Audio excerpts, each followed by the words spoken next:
Version abrégée, Jérémie 31, verset 12. Leur âme sera comme un jardin bien arrosé, et ils ne seront plus jamais dans la souffrance. Quand nous vieillissons et que nos forces diminuent, la vie semble parfois vide, comme un jardin desséché. Et Dieu nous promet que par Jésus-Christ, notre âme peut devenir un jardin bien arrosé. Le chrétien n'attend pas seulement la mort. Il vit dès maintenant comme le jardin de Dieu, où l'Esprit Saint habite.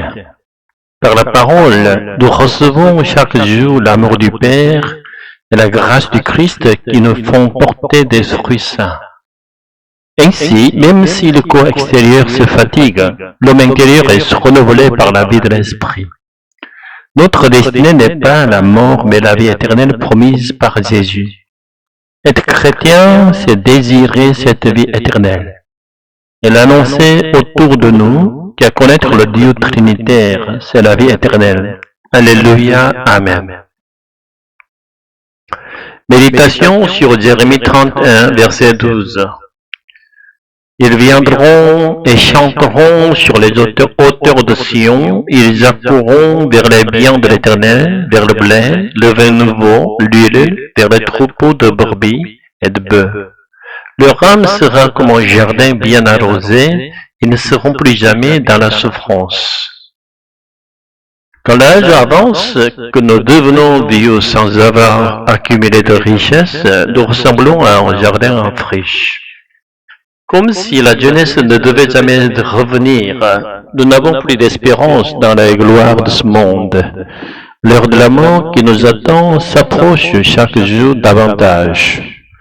Alors, dans le peu de temps qui nous reste, si nous savons remercier pour le souffle qui passe par nos narines et pour le fait de pouvoir encore bouger, ce sera déjà une grâce. Mais le chrétien ne s'arrête pas au désespoir. Il est appelé à devenir un jardin cultivé par Dieu pour y goûter le bonheur éternel. Pour cela, nous devons être le jardin de Dieu où l'Esprit Saint habite.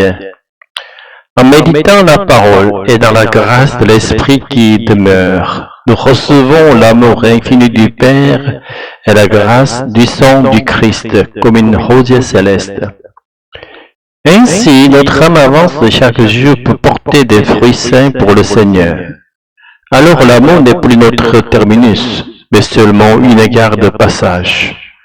La destination finale est la vie éternelle. Nous ne pouvons ni la connaître pleinement, ni même l'imaginer, mais nous savons que Jésus est venu pour nous la donner, qu'il nous l'a promise par sa croix et par le don de l'Esprit. Les jardins de ce monde sèchent quand l'eau se retire, et ils deviennent combustibles pour le feu emporté par les vents brûlants. Mais le jardin de Dieu ne peut être touché par aucune créature. Ici-bas, il est planté dans nos cœurs et dans nos âmes.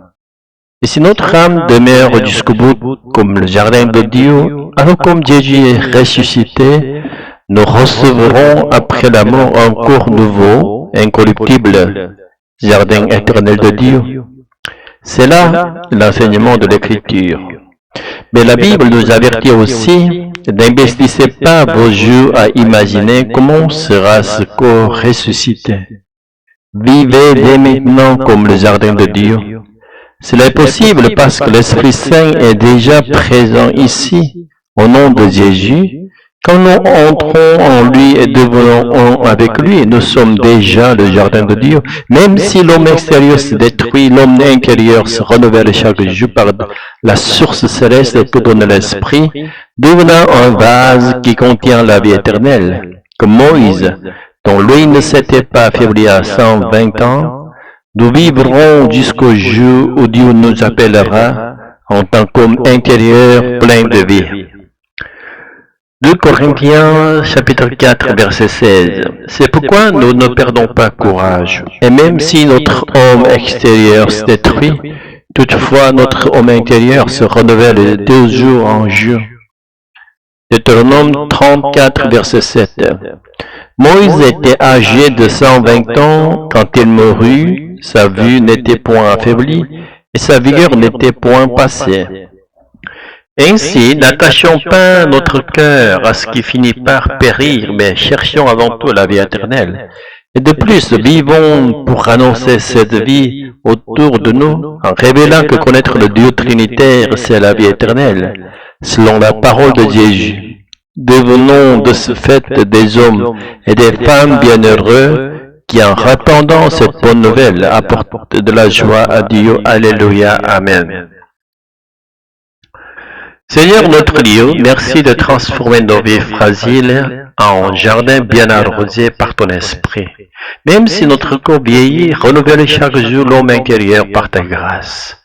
Fais de nous des témoins fidèles de la vie éternelle et aide-nous à répandre autour de nous l'espérance de ton royaume. Nous croyons connaître le Dieu Trinitaire, c'est la vie éternelle.